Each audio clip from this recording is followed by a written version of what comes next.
Yon, welcome back sa aking YouTube channel.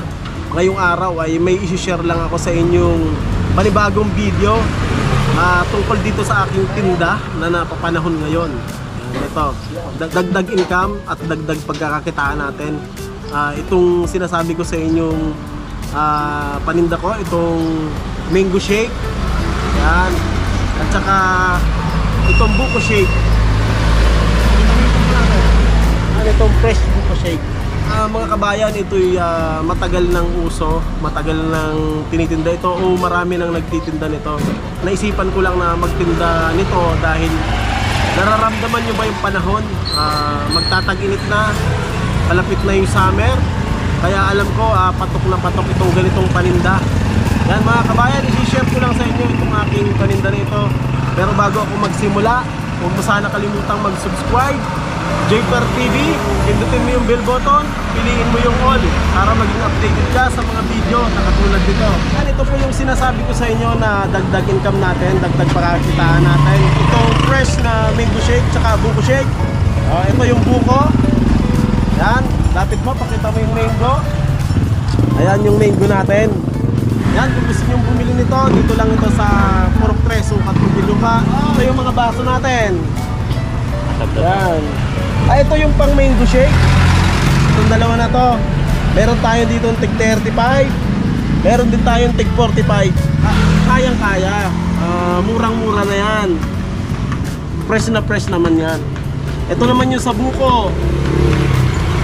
Meron tayong tig 45 pesos at meron din 35 pesos. Abot kaya, kayang kaya din. Murang mura na yan. Ang alam ko sa mga mall, kulang 100 pesos na to yung mga ganitong size. At tingnan nyo naman yung mango namin, fresh na fresh. Kaya ito, napakabango. Yan. At ito yung ginagamit naming gatas, Jersey Mango Condensed Creamer. Yan. Tsaka ito, Evaporada. Okay. At mayroong mga bata, hindi ba kayo? Yan yung ating dagdag income, dagdag pahakitahan natin. Kung gusto nyo magtinda nito, kahit matagal na itong uso, matagal nang may mga ganito, marami nang nagtinda nito, patok na patok pa rin. Kaya yan, ayos na ayos. At ipapakita ko naman sa inyo yung aming pambutas ng ng bote. Yan, dito namin binubutas yung bote. Meron pa rin pala tayo ditong mais, cheese corn. Ito yung mais natin, pakita mo. Cheese corn natin. Ayan, napakasarap din yan. Yung misis ko ang may gawa niyan. Ito yung nilalagay naman natin dyan, star margarine, cheese. Pag may gusto ng matamis, asukal, pwede. Ito naman yung price natin, 10 piso, 20, 30 pesos. Ayan. At ito yung ating card. At ito naman po yung buko na ginagamit natin para sa ating buko shake. Yan, kinukudkud po natin ng ganyan, yung katulad sa ginagawa natin pag nagbubuko salad po tayo. Kung bibili po tayo ng buko, piliin po natin yung medyo may laman. Sabihin natin sa nagtitinda na gagamitin natin ito sa buko shake. Mas maganda po yung medyo may laman para mas maraming serve ang magawa natin doon. Mas kikita tayo kapag ganon ang binili natin. Ito po, at nag-display din ako ng buko. Mas maganda yung may display na ganyan para alam po nila na fresh buko yung tinitinda po natin. At yun, meron tayong customer. Kuya, anong bibilin mo? Buko shake. Buko shake. Magkano? 35. 35 pesos. Ganito po yung pagproseso namin sa aming buko shake. Yan, nilalagyan po muna namin ng buko. Tapos kasunod po itong fresh milk, gatas. Sunod naman ang ating arnibal. Yan po yung magpapatamis, magpapasarap ng ating buko shake. Yan po yung simpleng pagproseso natin. Yan, pwede po ninyo itong gayahin para gawin din po ninyong negosyo, dagdag income. Tapos ayan po, i-blend natin ng paganyan. Yan, dudurugin po natin yung buko. Pag nakita po natin na na-blend na yung buko, isunod na po natin ang yelo. Yan, crush po natin yung yelo. I-blend po natin yan para maging slurpy ang ating buko shake.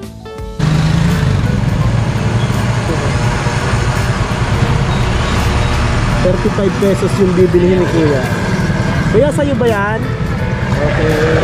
Pagkatapos nating ma-blend, isali natin ito sa bote gamit itong imbudo.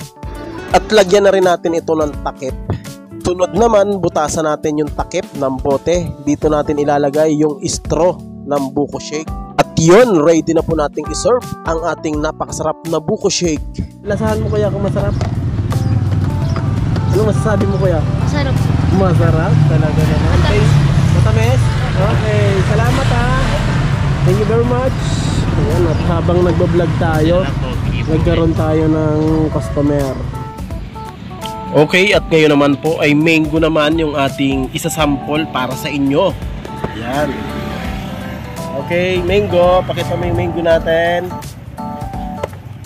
Ito yung fresh mango natin. Ayan. Ayan, ganito yung pagproseso namin sa mango. Ayan, ganito muna. Lalagyan natin ng mango, crush na mango. Ayan. Isang ano lang, isang scoop lang. Tapos fresh milk. Yun, napakasarap po niyan. Wow naman. Tapos sunod naman, arnibal. Yan po yung magpapadagdag sarap sa ating fresh mango shake. Kita nyo naman, napaka-fresh naman talaga. Tapos, ayan, i-blend natin ang ganyan. Ayan. Yan, ika-cross natin ganyan, i-blend natin. Tapos, sumunod naman, yellow. Ayan. Okay. Ganyan lang po yung simple nating pag-serve ng ating mango shake. Ayan. Ito yung ginagamit natin dyan na gatas, jersey, mango. Ayan. Tapos dito sa cup nya, lalagyan natin ng ganyan. Pampaarte ba? Pampadesign. Ayan. Okay. Tapos, ito pa. Ano ba yan? Caramel tsaka mango. Ayos na ayos. Napakasarap talaga. Special ang ating mango. Pwede na yan, kapatid. At ang gagawa sa atin ay si Ding. Yan po. Yan. Yan, at nilagyan pa sa ibabaw. Napakasarap. Yun. Ayan na po ang ating fresh mango. Tingnan nyo naman, special na special. Yan, kung gusto nyo po ng mango shake, yan, dito lang po kayo magpunta sa Purok Tres, Sukat, Muntinlupa. Cellphone number po tayo kung gusto nyo po magpa-deliver. Okay? Ganyan lang po yung simpleng pagproseso natin ng mango shake. Yan, pwede po natin gayahin yan. Yan, ang benta po namin ng ganito ay 35 pesos. Napakamura po, ano? Fresh na fresh ang ating mango shake. Ito, at ipapakita ko naman po sa inyo yung lagayan namin ng aming mga gamit, yung aming mga bote, mga baso. Tingnan natin.